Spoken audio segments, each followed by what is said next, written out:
Où que vous soyez, la mort vous attendra. Où que vous soyez, la mort vous attendra. La seule solution est de se préparer pour ce jour.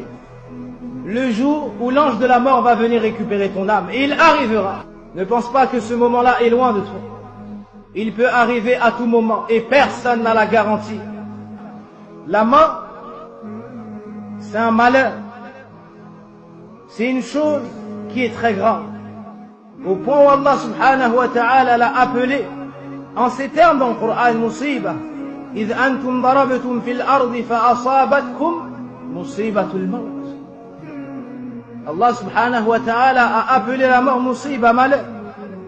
Dans quel état seras-tu, ô serviteur d'Allah, lorsque la mort se présentera à toi? Les gens seront autour de toi. Ton épouse te regardera et pleurera. Tes enfants tenteront d'amener un médecin. Et d'autres un raqi. Qila man raq, ay man yarqi. Hal min tabibin yudawi. Est-ce qu'il y a quelqu'un qui pourra lui faire ruqya? Est-ce qu'il y a quelqu'un, un médecin compétent pour le soigner? Mais lorsqu'Allah Azza wa Jal décrète cette chose, personne ne peut la repousser. Ni l'imam pieux qui sait faire ruqya, ni le médecin qui a fait de longues études. Allah nous décrit lorsque l'âme atteint la gorge et qu'à ce moment-là la personne voit cette réalité.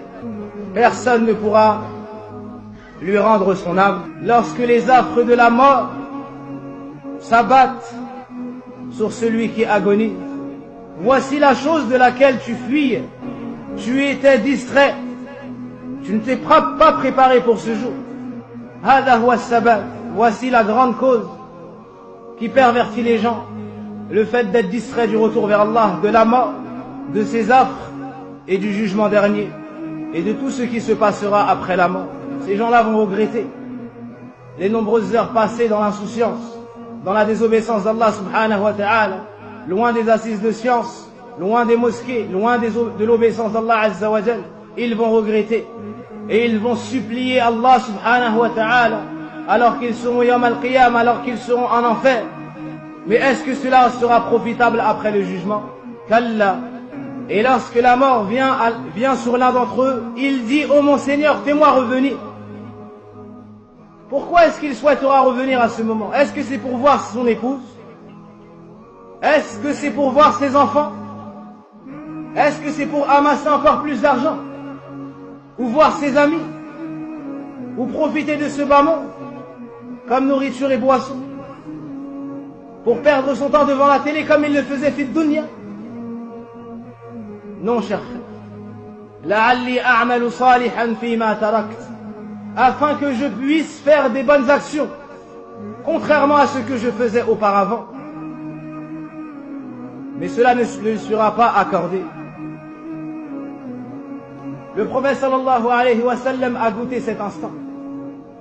Il a goûté aux affres de la mort et il disait: La ilaha illallah, inna lil mawti la sakara. Yadkhulu yadah al-sharifa fi rakwa, fi ina'in saghir. ويمسح وجهه ويتألم ويصبر ويحتسب ويقول لا إله إلا الله إن للموت لسكرات. Notre prophète bien-aimé sallallahu alayhi wa sallam a goûté aux affres de la mort. Il souffrait tellement qu'il a demandé à ce qu'on lui apporte de l'eau.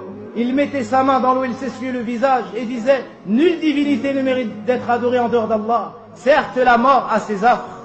Pose-toi la question: comment est-ce que tu vas mourir? Dans quel état est-ce que tu seras au moment de ta mort? Aujourd'hui, tu pries sur les gens. Demain, ils prieront sur toi. Aujourd'hui, tu laves les morts. Demain, c'est toi qui seras lavé. Aujourd'hui, tu dis: Fulan qad mat, ghadan sayuqalu fika qad mat. Aujourd'hui, tu dis: un tel est décédé, rahimahullah. Demain, c'est de toi dont il s'agit. C'est ton nom qui sera cité. Les gens vont pleurer un peu sur toi, puis ils t'enterreront. Trois choses te suivront: ta famille, tes biens et ton argent. Une seule chose, ou plutôt ta famille, tes biens et tes actions. Et seules tes actions resteront avec toi. Puis ils retourneront Cette femme se remariera probablement. Ses enfants vivront sous le toit d'une autre personne. Ton argent deviendra l'héritage. Et tu resteras seul avec pour compagnie que les vers, que la terre pour lit et tes actions. Donc ce que tu veux trouver demain dans ta tombe, prépare-le et avance-le aujourd'hui. Car demain, wallahi, une parole dans ta tombe, tu ne pourras pas la prononcer pour te rapprocher d'Allah subhanahu wa ta'ala. Un des pieux prédécesseurs a dit, ça fait 30 ans que je me prépare pour ce jour, pour la mort. Un autre, au moment de mourir, son épouse pleurait à côté de lui. Il lui a dit, pourquoi est-ce que tu pleures? Elle lui a dit, je pleure pour toi, ne vois-tu pas ton état? Il lui a dit, si tu veux pleurer, pleure pour toi-même.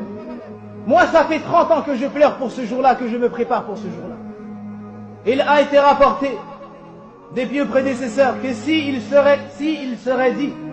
on avait dit à Hamad ibn Salama, il ne te reste qu'un jour à vivre, il n'aurait pas trouvé d'action à ajouter. Subhanallah. Il n'aurait pas trouvé d'action à ajouter. Pourquoi? Parce que chaque jour il vivait ensemble. Omar ibn Abdel Aziz, rahimahullah ta'ala, une nuit s'est réveillé en sursaut et a crié. Puis il a pleuré jusqu'au Fajr. Ils sont alors partis chercher un grand savant. Si mes souvenirs sont bons, Abu Hazim. Ils lui ont dit, il n'arrête pas de pleurer, on ne sait même pas pourquoi. Alors au matin, il lui a dit, Ya Akhi, pourquoi est-ce que tu pleures ainsi? Il lui a dit, je me suis rappelé un verset du Coran où Allah subhanahu wa ta'ala nous dit qu'il va nous faire montrer des choses auxquelles nous n'avions pas pensé. Et j'ai peur de ce que je vais trouver ce jour-là. Alors Abu Hazim s'est mis à pleurer avec Omar ibn Abdel Aziz. Si après la mort, ne pensez pas que l'affaire s'arrête. Si seulement la chose avait été comme cela, alors la mort a été un repos pour tout le monde, comme a dit Ali ibn Abi Talib. Mais non, après la mort, il y a l'épreuve de la tombe, puis il y a la résurrection, puis il y a le jugement.